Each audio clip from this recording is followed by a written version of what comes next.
আমি মার্জি আহমেদ, প্রভাষক, ইসলামী ইতিহাস সংস্কৃতি, ফুলবাড়ী সরকারি কলেজ, ফুলবাড়ী, দিনাজপুর।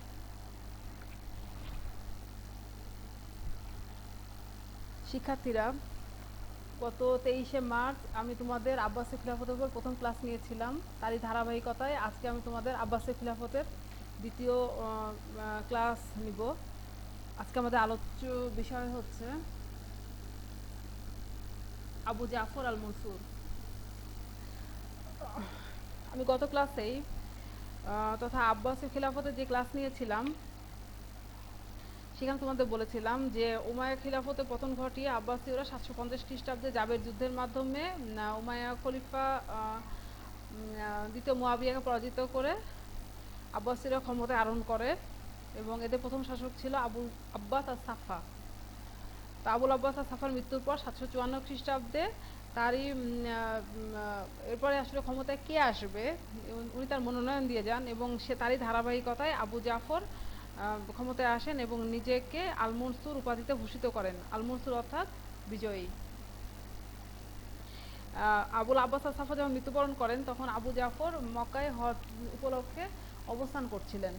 তো উনি যখন আবুল আব্বাস আর সাফার মৃত্যুর খবর শোনেন তখন তিনি কি করেন, সময় ক্ষেপণ না করে দ্রুত ফিরে আসেন রাজধানীতে এবং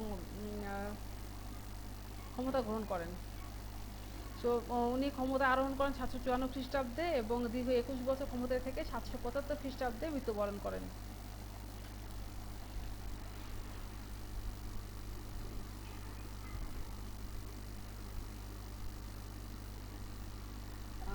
যদি আবুল আব্বাস আর সাফা ছিলেন আব্বাসীয় খিলাফতের প্রতিষ্ঠাতা, কিন্তু আবু জাফর আল মনসুরকে বলা হয় আব্বাসী বংশের প্রকৃত প্রতিষ্ঠাতা। কারণ আবুল আব্বাস হচ্ছে মাত্র 4 বছর ক্ষমতায় ছিলেন, তিনি আসলে সাম্রাজ্যকে সংহতকরণ বা সুদৃঢ় করতে পেরেছিলেন না। আর আবু জাফর সেই সময়টি পেয়েছিলেন, তিনি সুদীর্ঘ 21 বছর ক্ষমতায় থেকে বিভিন্ন বিদ্রোহ দমন করেন এবং সাম্রাজ্যকে চারিদিক থেকে মানে শত্রুদের দ্বারা বিভিন্ন ধরনের যে শত্রু ছিল তাদের দ্বারা বেষ্টিত ছিল। তো উনি তাদেরকে হচ্ছে একের পর এক হচ্ছে পরাজিত করতে থাকেন, এভাবে সাম্রাজ্যকে সুসংহতকরণ করেন এবং উনি জ্ঞান বিজ্ঞানের প্রভূত উন্নতিও সাধন করেছিলেন। তো উনি যে বিদ্রোহগুলো দমন করেছিলেন তার মধ্যে উল্লেখযোগ্য হচ্ছে সিরিয়ার বিদ্রোহ।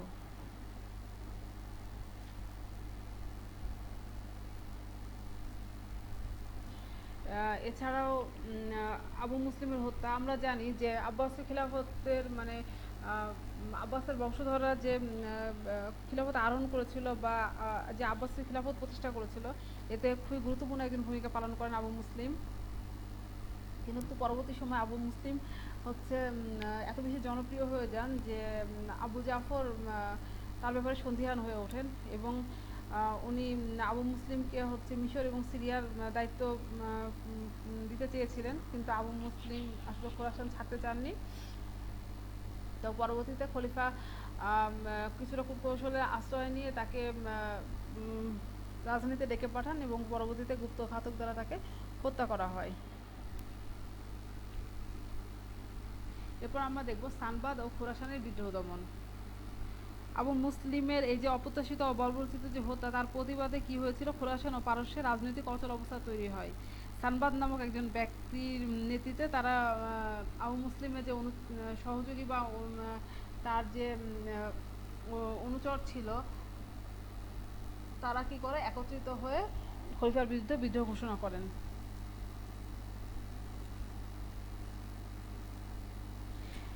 কিন্তু রাজকীয় বাহিনীর যে ক্ষিপ্রতা আর যুদ্ধ কৌশল ছিল এতে হচ্ছে সানবাদ পরাজিত হয় এবং 756 খ্রিস্টাব্দে সানবাদ নিহত হন। এইভাবে খোরাসান এবং সানবাদের বিদ্রোহ দমন করতে সক্ষম হন আবু জাফর আল মনসুর। এছাড়াও উনি রাওয়ান্দিয়া সম্প্রদায় দমন করেন। 758 থেকে 759 খ্রিস্টাব্দে হাশেমি রাওয়ান্দিয়া নামে এক পারসিক সম্প্রদায় মনসুরকে আল্লাহর অবতার বলে ঘোষণা করেন। তো এতে খলিফা খুবই বিরক্ত হন এবং তাদের এই যে সর্বত্র যে ধর্মীয় তারা দাঙ্গা বিশৃঙ্খলা তৈরি করে রেখেছিল তিনি এটি হচ্ছে দমনের জন্য কঠোর পদক্ষেপ গ্রহণ করেন এবং এই রাওয়ান্দি সম্প্রদায় দমন করার জন্য তিনি 200 জনকে প্রথমে হচ্ছে কারারুদ্ধ করেন, পরে এই সম্প্রদায় এত বেশি হচ্ছে মানে অস্ত্রশস্ত্রে সজ্জিত হয়ে এবং একত্রিত হয়েছিল খলিফার বিরুদ্ধে, যে তারা এই কারাগার থেকে তাদের সহযোগীদের বের করে নিয়ে যায়। এবং এর কিছুদিন পরে খলিফা কী করেন, মনসুর তাদের কঠোরভাবে দমন করেন এবং মনসুর ঘোষণা করেন যে উনি শুধুমাত্রই আল্লাহর মানে উনি শুধুমাত্র খলিফা বা প্রতিনিধি, আসলে উনি হচ্ছে আল্লাহর অবতার নন। এবং এই যে অজ্ঞ কুসংস্কারাচ্ছন্ন যে ধর্ম সম্প্রদায় তাদেরকে শহর হতে বিতাড়িত বহিষ্কৃত করে দেন।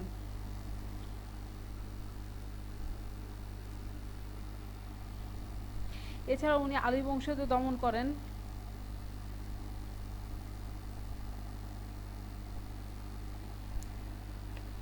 বলা হচ্ছে যে তার যে অভ্যন্তরীণ শত্রু ছিল তাদেরকে দমন করার পর খলিফা বহিঃশত্রুর দিকে দৃষ্টি নিবদ্ধ করেছিলেন।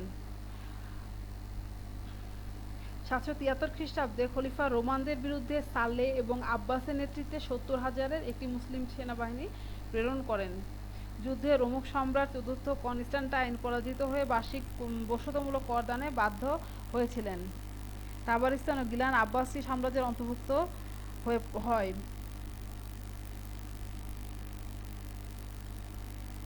এছাড়াও এশিয়া মাইনরের যে জর্জিয়া, মসুল, কুর্দি অধ্যুষিত যে অঞ্চলসমূহ উপজাতিরা নানা প্রকার যখন উৎপাত শুরু করে, তখন মসুল তার যে কোষাধ্যক্ষ ছিলেন খালিদ ইবন বার্মাক তাকে শাসনকর্তা নিযুক্ত করে সেখানে পাঠান।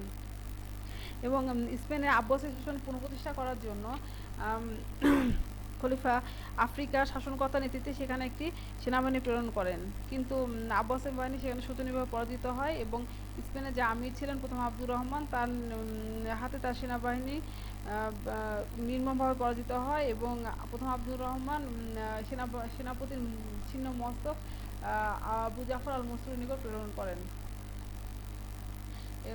তো এতে আবু জাফর আল মনসুর প্রথম আব্দুর রহমানের উপর ক্রুদ্ধ না হয়ে এতটাই অভিভূত হন যে তাকে কুরাইশদের বাজ পাখির নামে অভিহিত করেছিলেন।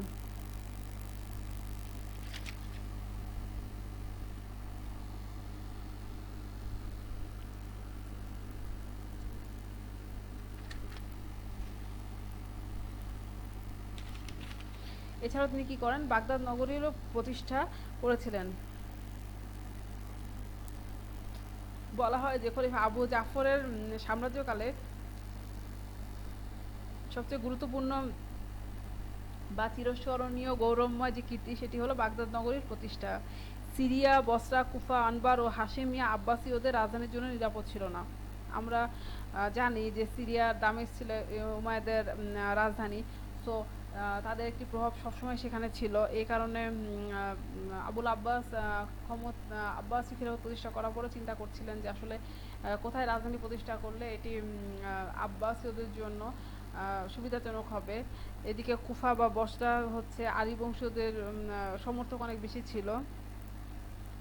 তাই খলিফা মনসুর সাম্রাজ্যের কেন্দ্রস্থলে অবস্থিত দজলা নদীর পশ্চিম তীরে, আবারও বলি দজলা নদীর পশ্চিম তীরে একটা প্রাকৃতিক পরিবেশে পারস্যের সম্রাট কিসরা নওশিরওয়ানের যে গ্রীষ্মের আবাস ছিল, সেই বাগদাদেই 762 খ্রিস্টাব্দে রাজধানী স্থাপন করেন। তাহলে উনি বাগদাদের রাজধানী স্থাপন করেছিলেন 762 খ্রিস্টাব্দে। বাগদাদ শব্দের অর্থ ন্যায় বিচারের উদ্যান, এবং খলিফা এই নতুন নগরীর নামকরণ করেন দারুস সালাম বা শান্তিনিবাস। তো তোমাদের প্রশ্ন আসতে পারে যে বাগদাদের আরেকটি নাম কি, বলতে হবে দারুস সালাম বা শান্তিনিবাস। খলিফা মনসুরের নাম অনুসারে এর আরেক নাম দেওয়া হয় মনসুরিয়া। বলা হচ্ছে বাগদাদকে একটি রাজধানী নগরীর উপযুক্ত করে গড়ে তোলার জন্য সাম্রাজ্যের বিভিন্ন অংশ হতে আগত প্রায় 1 লক্ষ শিল্পী, কারিগর ও শ্রমিক 762 খ্রিস্টাব্দ হতে 766 খ্রিস্টাব্দ পর্যন্ত পরিশ্রম করে মূলত নির্মাণ করেছিলেন এই বাগদাদ নগরী। বলা হচ্ছে রাজধানীর নিরাপত্তার জন্য গোলাকার প্রাচীর বেষ্টনী নির্মাণ করা হয়েছিল। নগরীর কেন্দ্রস্থলে খলিফার প্রাসাদ, মসজিদ ও রাজকর্মচারীদের বাসস্থান নির্মিত হয়।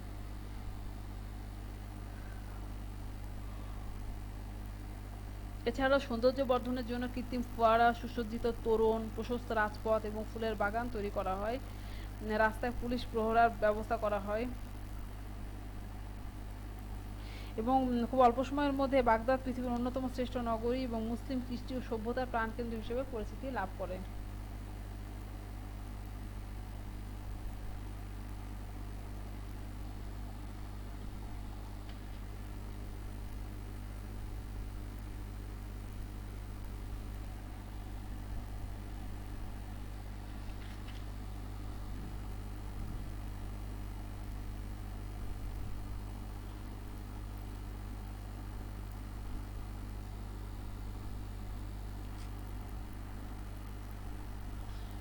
আমি আমার লেকচারে প্রথমেই বলছিলাম যে উনি শুধুমাত্র যে সাম্রাজ্যকে সুসংগত করার জন্য তার অভ্যন্তরীণ এবং বহিঃশত্রুদের দমন করেছিলেন তাই নয়, উনি জ্ঞান বিজ্ঞানের পৃষ্ঠপোষকতার দ্বারা পরবর্তীতে আব্বাসীয়রা যে 500 বছর ক্ষমতায় ছিল সেই বীজও বপন করেছিলেন। মনসুরের ন্যায় উনি ন্যায় বিচারক ছিলেন। একবার একটি ঘটনা যে এক উটের মালিক তাকে কি করেন, খলিফা মনসুর বিরুদ্ধে তার অভিযোগ ছিল এবং মনসুরকে বিচারালয়ে আহ্বান করা হয়। বলছে যে মনসুর বিচারালয়ে উপস্থিত হলে সাধারণ অভিযুক্ত ব্যক্তির ন্যায় কাজীর সম্মুখে দণ্ডায়মান হলেন। যদিও কাজীর বিচার মনসুর এর প্রতিকূলে গেল, তথাপি বিচারকের ন্যায়পরায়ণতার জন্য তিনি তাকে প্রচুর অর্থ দ্বারা পুরস্কৃত করেছিলেন।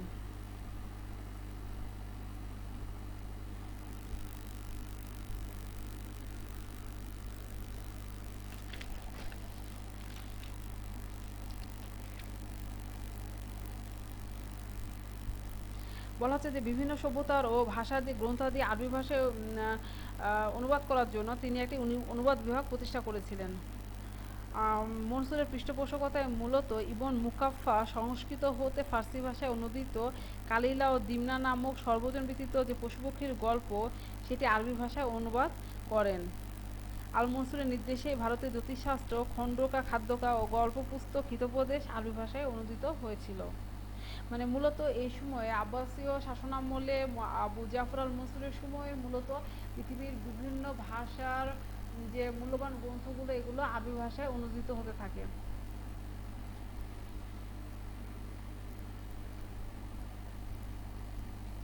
বলা হচ্ছে মহাগ্রন্থ আল কুরআনের ব্যাখ্যা ও প্রাসঙ্গিক টিকা অর্থাৎ তাফসিরের চর্চা এবং হাদিস অর্থাৎ মহানবী সাল্লাল্লাহু আলাইহি ওয়াসাল্লামের যে বাণীসমূহ সংকলনের ব্যবস্থা করে আল মনসুর খ্যাতি অর্জন করেছিলেন। একই সাথে আরবীদের যে প্রাচীন কাব্য ছিল বা তাদের যে মূল্যবান কবিতাগুলো তিনিও সেগুলো সংরক্ষণের উদ্যোগ গ্রহণ করেছিলেন।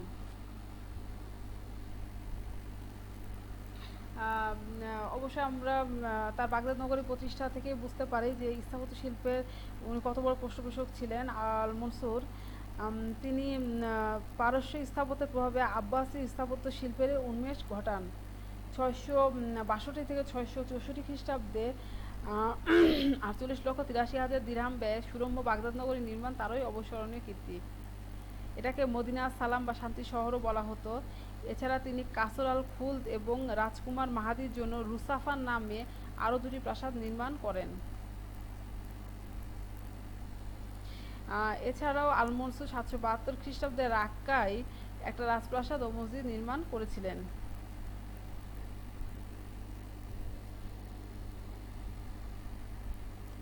খলিফা মনসুরকে বলা হয় একটি নতুন সভ্যতার জনক।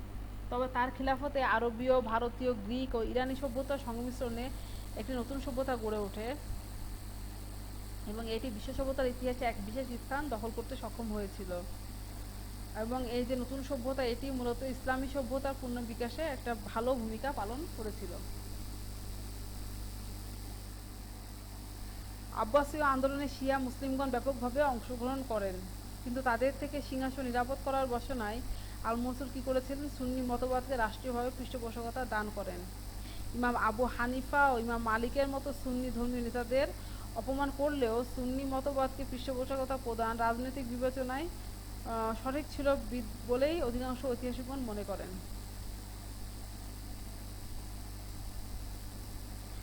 পিকেহিট্টি বলছেন যে মুয়াবিয়া নীতিমালা যেভাবে উমাইয়াদের পথ প্রদর্শন করে ঠিক সেভাবে আল মনসুরের নীতিসমূহ অনেক যুগ ধরে তার বংশধরদেরও কী করেছিল, পরিচালিত করেছিল।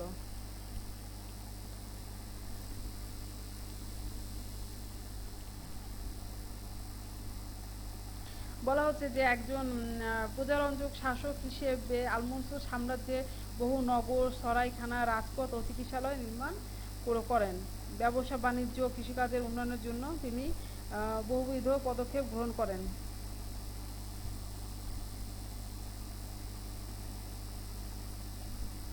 বলা হচ্ছে যে আবুল আব্বাস আর সাফা শুধুমাত্র আব্বাসীয় বংশ প্রতিষ্ঠা করেছিলেন, কিন্তু অভ্যন্তরীণ বিদ্রোহ দমন, বহিঃশত্রুর মোকাবেলা, বিভিন্ন জনকল্যাণমূলক কাজের মাধ্যমে আবু জাফর আল মনসুর এই বংশের একটা ভিত্তি স্থাপন করতে সক্ষম হন, একটি সুদৃঢ় ভিত্তির উপর প্রতিষ্ঠা করেন। পিকেইটি বলছেন যে আল মনসুরকে আব্বাসী বংশের প্রকৃত প্রতিষ্ঠাতা হিসেবে উল্লেখ করে বলেন, আস-সাফা আব্বাসীয় বংশ প্রতিষ্ঠা করলেও আবু জাফর আল মনসুর ছিলেন আব্বাসীয় বংশের প্রকৃত প্রতিষ্ঠাতা।